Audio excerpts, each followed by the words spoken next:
Okay, let's get back to work here. Um, uh,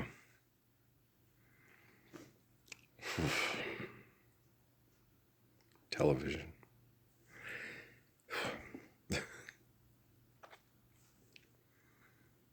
It you're communicating even when you're just sitting and going, humph. You know what I'm saying? No? Okay. We'll try to walk you through things. I was sitting there watching the basketball game as Florida against Texas, and it's like, well, isn't that weird? Why is Texas playing Florida out of conference? And it's like, no, Texas is in the SEC now. Oh shit, that's right. They're not in the Big 12 anymore. Yeah. You get confused. It's like that transfer portal thing. Wasn't he playing for?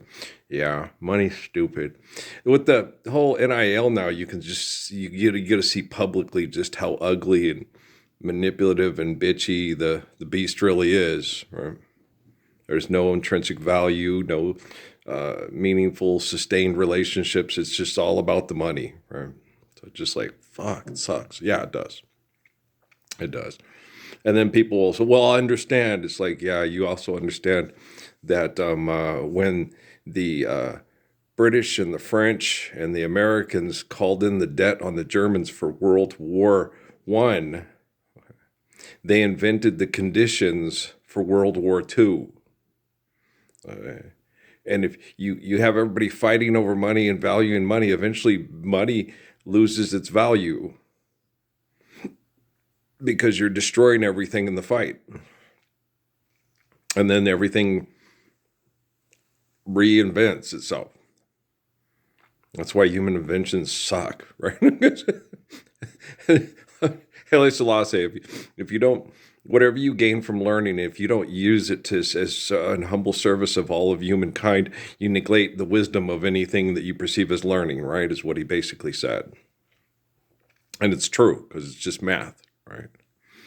And that's the thing that I was just sitting here today getting a lot of stuff and getting all this feedback and feeling things and just feeling emotional because I'm an emotional human being and I get abused by people that think they're in control of their emotions because they manipulate people with emotions. Whoa, whoa, you get the best of my life. You don't ask my neighbor, I'll explain it to you. Um guys, um emotions are a wonderful gift, okay? But you can't be a slave to them because then they become your master. They're a lousy master, all right? Faith is should be, that's what you should master.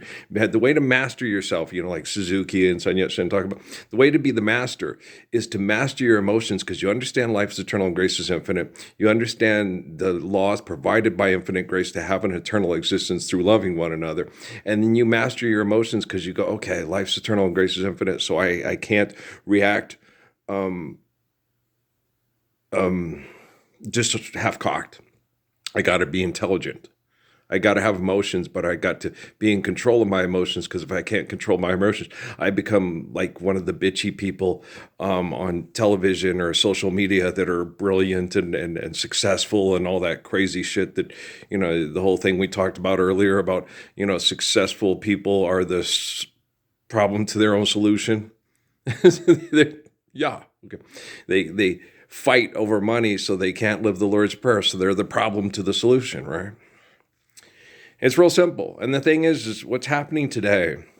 You have all these crazy people still on TV doing UFC fighting and NIL and all this crazy crap. And you're like, I know my nephew is.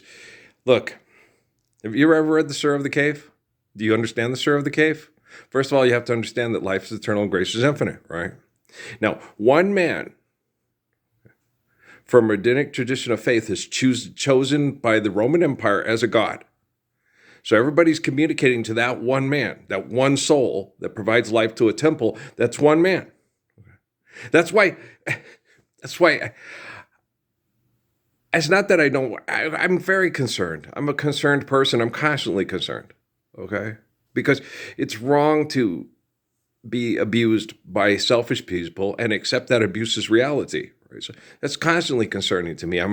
I do things to distract myself to keep my body comfortable so I can survive the torture because there's so much responsibility on me, Earl, the son of Ralph and Mary. You know, the kid from the book of Revelation that grows up to be a man. When I grow, 18, 17, will I love my wife for the rest of my life? When I grow up to be, what will I be? A lot of you, we're still waiting on you to grow up to be a man. Yeah, the president of China, the president of the United States, the Pope, Benjamin Netanyahu, Vladimir Putin, we're still waiting for you to grow up to be a man. It's been like 10,000 years and we're still waiting. You know what I mean? This is very Judah Krishnamurti of me. Right. It's also very Sun Yat-sen and D.T. Suzuki. Sun Yat-sen was explaining to me a lot of Chinese stories and stuff. And I'm like, wow, those are intense and deep. Wow. About the story about the dog. Okay, he told me a story about the dog. He said, that it's explained to my dad, but he had trouble grasping it, because if it's not Jesus, well, no, even if it's Jesus, if it's not what he agrees with, he tells me I'm not talking to Jesus. Okay. Okay. And then if it's not Jesus and he doesn't agree with it, he tells me how to not listen to people like that.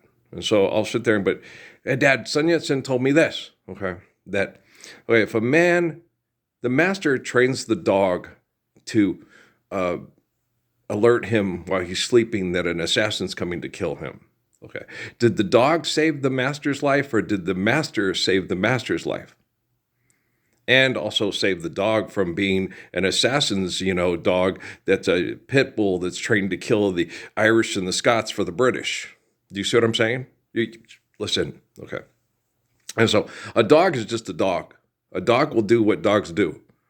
Okay. But if a master takes the dog and trains the dog to be protecting of people while they sleep from people that act like a dog, okay, it's not the dog that saves the man's life, it's the master.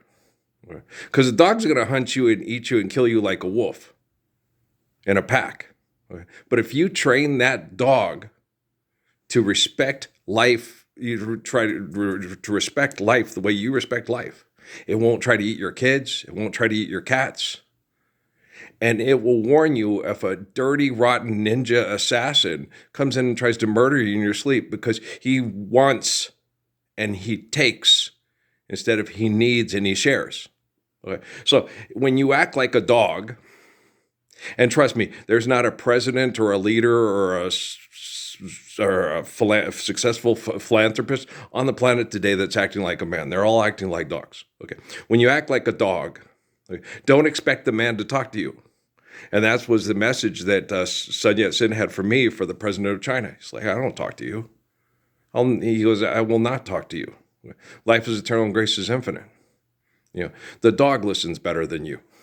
And the dog acts more of a reflection of a master of his emotions in a man than you do. Okay. You should be ashamed of yourself that the dog is better than you are. And the dog can be trained to act in reflection of a beautiful man better than you can be taught to love your father. I was like, wow, this guy is good. I love this guy, right? Anybody else love Sun Yat-sen? I just completely adore him, okay?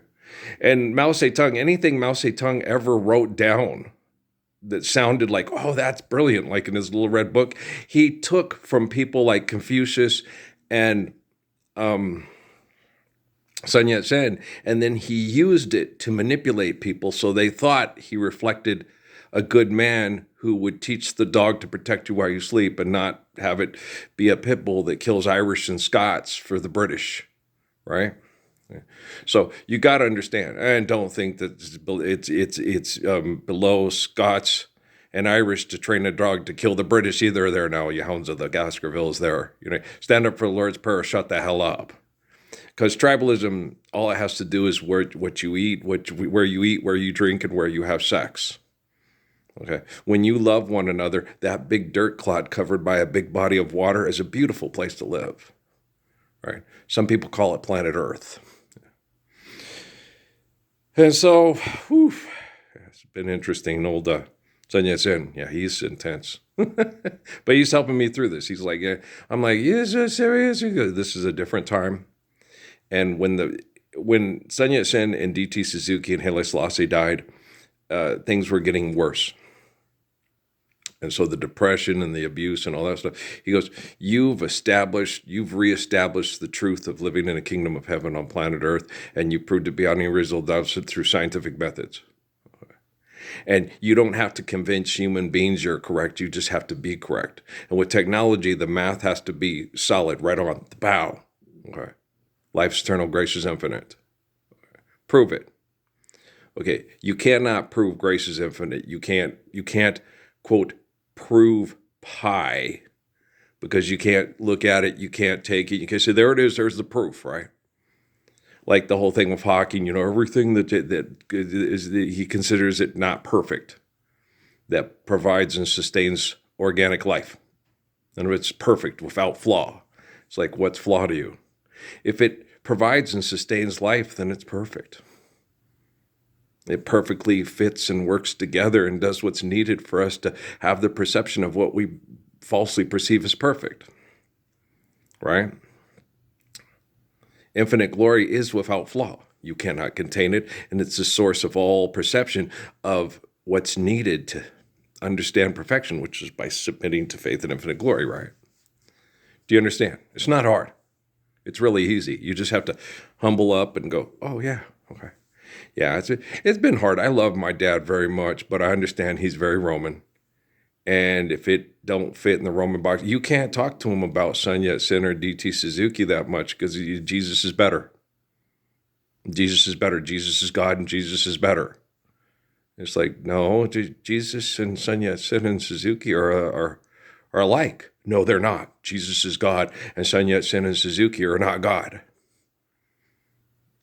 God is God, and we are all given life by the glory of God. That's what Jesus said. That's what Sun Yat-sen and Suzuki say too. Okay, guys? I love you. All right? Well, because it's true. Okay? I love you. Let's load this up. I'm going to go shoot some hoops up in the rec hall, and I don't know. We'll see what we do. We'll see how we get through this hell. And, just each moment goes by. How do you want to be remembered? Do you want to be remembered as somebody who stood up to give everybody the Lord's Prayer so we could all love each other in eternal faithful peace? Or do you want to be remembered as that person that was willing to fight over the devil's money so you could feel successful? How does that make children feel? Do you really love children? You don't have to ask yourself that question. I can prove it to technology, whether you do or do not. I'm doing it right now. I love you, and I love children. Hopeful that you will love me and love children too. Peace out.